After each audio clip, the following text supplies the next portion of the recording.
Saya bekerja packing itu berdiri selama 14 jam, itu dengan upah 25 euro. Sebenarnya kalau kita mau duduk bisa, cuma bosnya itu tidak memberikan kursi untuk kita duduk. Jadi kita kerja berdiri semua. Budi, korban perdagangan manusia.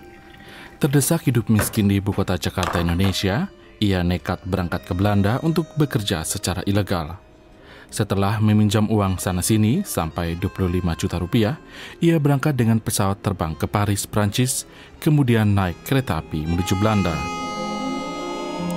Di stasiun Den Haag, ia langsung dibawa ke sebuah rumah, di mana ia bekerja dan tinggal.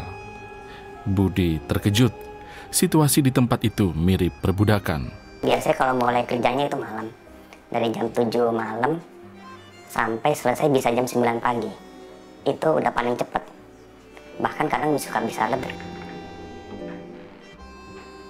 Kamar yang saya tempatin itu juga memprihatinkan juga gitu. Di dalam kamar itu juga banyak binatang yang kecil-kecil mirip kecoa. Terus dalam satu kamar bisa diisi oleh 6 orang saya. Dan kondisi kamar saya 4 kasur yang saya tidur itu bisa untuk 5 orang begitu, tanpa selimut, tanpa bantal, dan kasur yang udah agak lama. Di bawah ada yang kerja juga, kerja bikin intip yang dari nasi yang dikeringkan itu kompor kan hidup, ada 2 kompor hidup semua.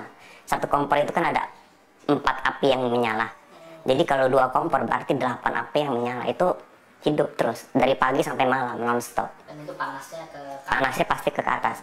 Nah, apalagi kondisi di kamar saya juga kan nggak ada jendela. Sudah musim panas pada saat itu, waktu saya pertama kali di sana, ditambah dengan kompor yang ada menyala itu. Kadang-kadang saya sampai nggak bisa tidur, kurang tidur lah di sana pokoknya kondisinya. Memprihatinkan sekali.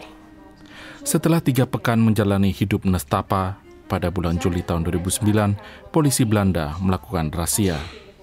Budi lalu memutuskan menjadi saksi kasus tersebut.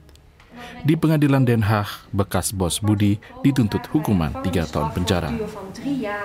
Budi merasa itu hukumannya terlalu ringan? Ya sebenarnya sih saya serahkan aja ke hukum di Belanda aja ya, sesuai dengan undang-undangnya aja gitu. Kalau memang mereka bersalah ya dihukum sesuai dengan undang-undang di Belanda gitu.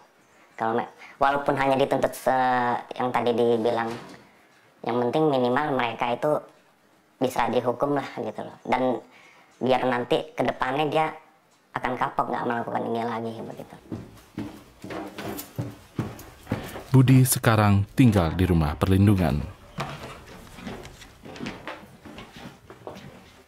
Dibandingkan dulu pas tidur di tempat kerja dulu tuh Jauh sekali ya, bisa dibilang perbedaannya seperti langit dan bumi lah. tidak kangen anak istri? Ya pasti kangen, tapi mereka udah tahu sih.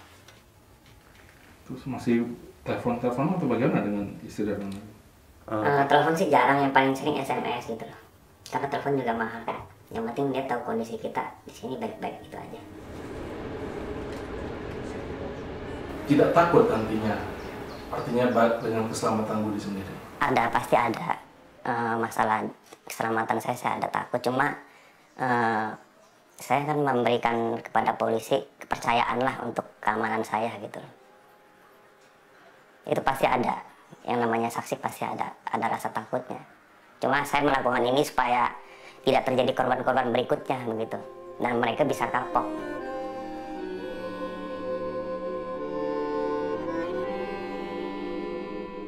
Ya cita-cita awalnya mau kerja di luar negeri itu kan buat cari modal aja sebenarnya, supaya bisa usaha sendiri di Indonesia. Tapi kalau kayak sekarang ini jadinya bagaimana? Ya kalau memang kita harus pulang ya saya pulang gitu loh. Jadi kita usaha di Indonesia aja, cari kerja bagaimana jalannya.